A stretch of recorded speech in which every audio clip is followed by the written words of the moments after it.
Hey everybody, welcome to Kimmel's Irish Pub. Time for another movie review. Tonight's movie, Deadpool and Wolverine. And truth be told, I did see this in the theaters, but it was a while ago when it first came out.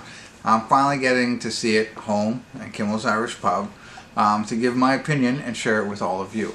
Now, I will have to say that I like Ryan Reynolds, and I'm a DC guy, right? And so Deadpool has been fantastic. I thought it's a great character. But I feel like Ryan Reynolds, he was Green Lantern. He was, what's his name, first in like the Blade or whatever he was first, to be honest with you. And then he became Green Lantern, which nobody liked. And there's a big joke about it even in this film. You know, I'm a Green Lantern. He was my favorite, he is my favorite DC superhero for whatever reason growing up. And Ryan Reynolds got to play him. And I feel like I discovered Ryan Reynolds. I know that's not true, but like, you know, when he was in Van Wilder, I was like, this guy is so good, so talented, so quick. Like, I'm going to watch anything he's in. Now, I'm sure a lot of other people, and I know he was like in a Disney Channel or something like that before that. But okay, so let's fast forward. I watch everything Ryan Reynolds is in. He's one of two celebrities that I follow on Instagram, Ryan Reynolds and Deion Sanders. I don't know why.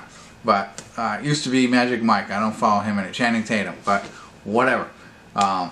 Great guy anyway. I don't follow him anymore, or maybe he's not on Instagram. I don't know. I don't see him on my feed.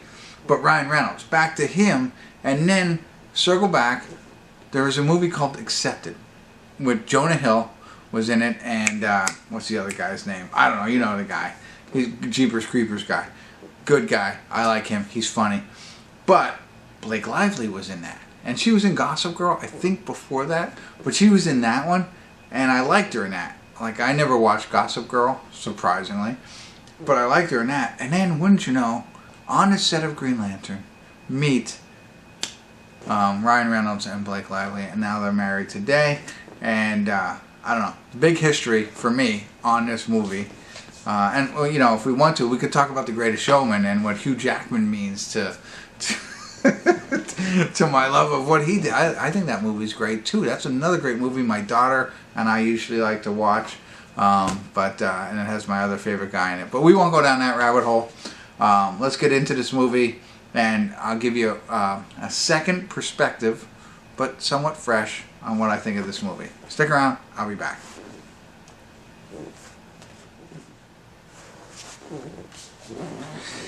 Hey everybody, we're at the credits of Deadpool, Wolverine, and, you know, it's amazing. Oh, now comes the post-credit scene. It was just coming on, so I'll pause it right there. I think it's just scenes from Wolverine. It's not like, hold on, I'm sharing it with you. Oh yeah, so it's behind the scenes.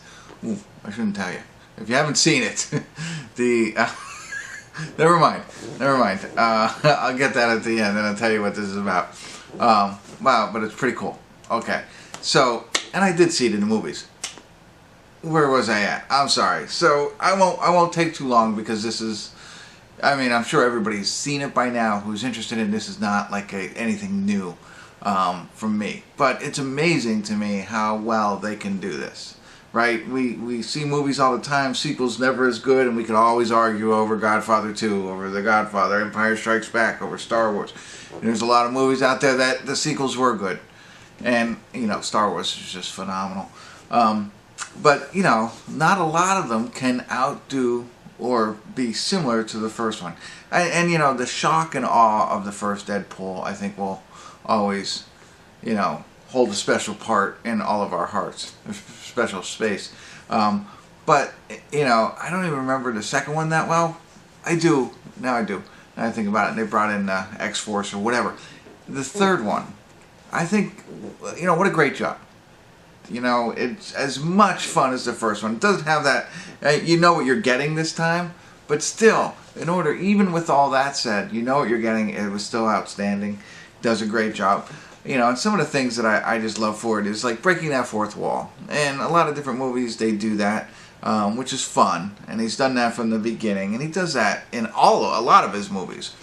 But not only that, and I don't think this is considered breaking the fourth wall, but like bringing in the realism, the stuff that, you know, calling Hugh Jackman Hugh in the movie, you know, referencing the Greatest Showman, the song playing. I think that is so underdone in all of these movies. Like, I think not just Deadpool. I think Deadpool, they do a great job. But I think in every movie, I think of how they can reference and just make it real. That we're not, you know, we know what's going on. We know this is make-believe. They're making movies.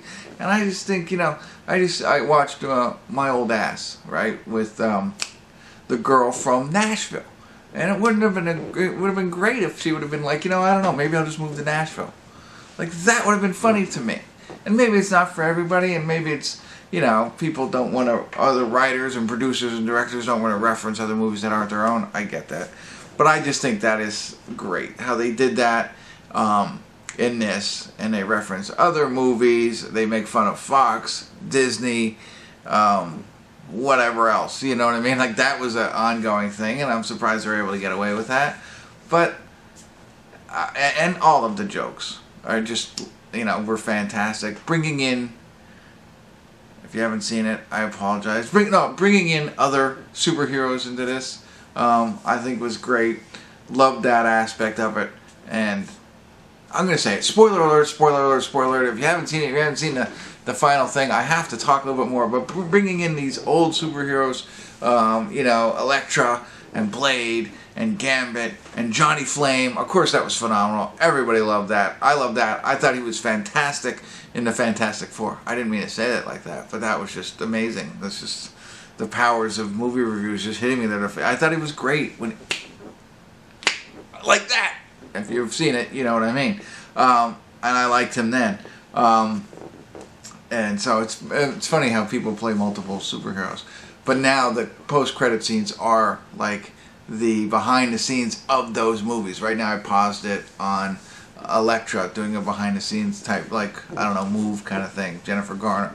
When she was great when she was in the, what was that other show that I used to watch? I loved that show that she was great in. But I loved all of that. I thought it was great, bringing all of these characters back as much as possible, referencing, and now we're seeing a look behind the scenes of movies in the past. Love it all. Here's the one thing I don't like, and it happens in all of them. It happens in DC too, so I can't fault them.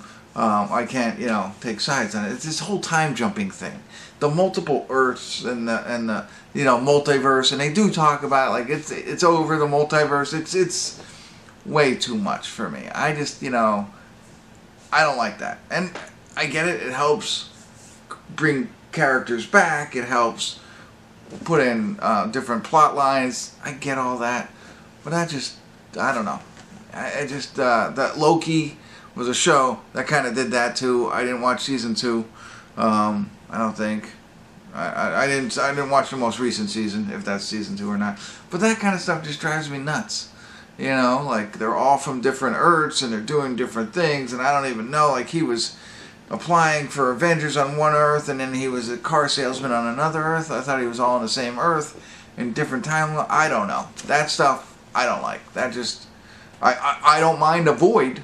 The Void was kind of cool. Like, hey, whatever, get in trouble, you go to the Void, and it's run by Magneto's sister. Love that. That's great, and this is where all the bad people go, in a sense, you know what I mean? Or I like that kind of purgatory kind of aspect, but not like all different timelines and stuff like that.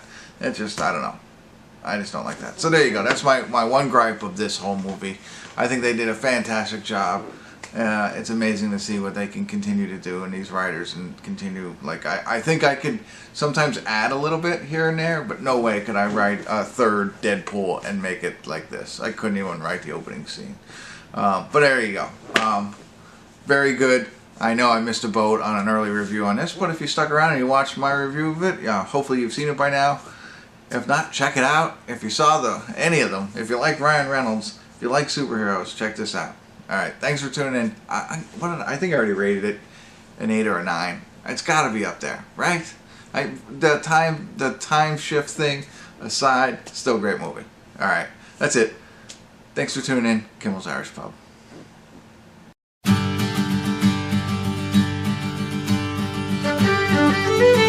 Thank you.